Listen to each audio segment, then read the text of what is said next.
So my thought for the day may feel uncomfortable. You may not agree with it, and that is a good thing.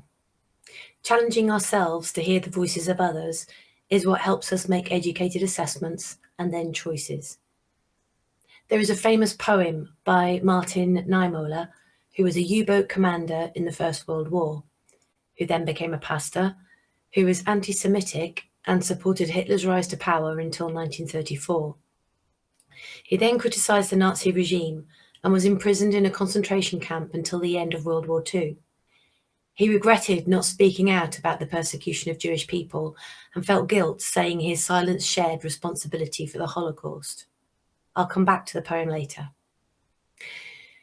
We now live in a time when there is a great mistrust of either people in authority or those who are charged with holding them to account, the press. I actually believe this is a positive thing. Blindly believing whatever you are told is the first step to losing your ability to challenge injustice and inequality, an ability I hold very dear. Of course, you are perfectly entitled not to champion justice and equality. Perhaps we can debate that another time. However, it can be very difficult to work out what a true account is when those on both sides of an argument are found to have presented at worst false, at best misleading information as the truth. Even more difficult is to accept that each person is capable of seeing the same event in a different way, each genuinely believing they know the truth, and that, in some cases, both are right. Some of you will know that I was a journalist for 5 years. One of the reasons I decided to leave was that I would write a story that I believed was true, which would sometimes be changed slightly to have more impact by a sub-editor, then again by a news editor, and if the story was big enough, the deputy editor and the editor would also exaggerate the facts in a headline. The story was more important than the truth because it was the story that sold newspapers, not the truth. That being said, I do believe there are great journalists, newspapers and channels who dedicate their working lives endeavouring to uncover both the truth and false information. And these are two very different things, by the way. One is to uncover a hidden reality, the other is to reveal a lie. Trust is easily lost and very difficult to regain. Right now, there are many people who have lost trust in our government and those in authority due to conflicting messages, while many others have completely lost trust in the media, believing them to only be interested in supporting either the left or the right, depending on each person's political standpoint. Some of you may be feeling confused by statements by commentators or those in authority who disagree with one another, only to be further confused by conflicting press reports of those statements. I'm certainly not going to sit here and tell you what I believe is the most likely truth, adding to that noise. What I am going to ask is that you spend more time listening, watching, reading, and then come to a conclusion about what you believe is the truth. Even then, still be prepared to reevaluate your conclusion when more evidence comes to light. Don't just pay attention to those who shout the loudest, or to those who you would normally agree with either.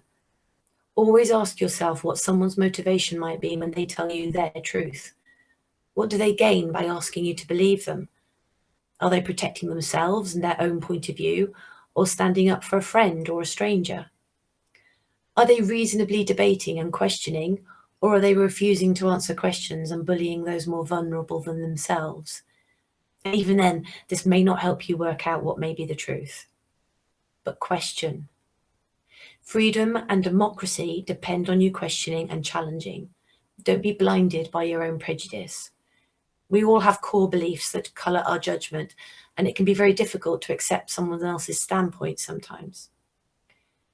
Perhaps it is incredibly annoying right now to have someone talking to you about trying to find a truth when there is so much misinformation in our lives. It is actually incredibly difficult for me not to try and convince you of something I believe is true, because I feel so strongly about it, but that is not my job here today. My job is to ask you to question, to challenge, and to always question yourself as much as others. My job is to ask you not to answer ignorance with anger and hatred, but to always respectfully ask questions, and most of all, to call into account anyone who disregards justice and equality. Finally, my job is to also tell you that sometimes the noise is too loud, the confusion is too overwhelming, and when that happens, it is okay to stop listening for a moment. Take some time for yourself away from the noise and rejoin the fight for equality and justice when you have the strength to do so. So I'll end with Naimola's poem. There are different versions which include different groups of people, but the message remains the same, regardless of who it includes. It had great effect on me when I was at school, and I hope you at least find it interesting if you have not heard it before. First they came for the socialists, and I did not speak out because I was not a socialist. Then they came for the trade unionists, and I did not speak out because I was not a trade unionist.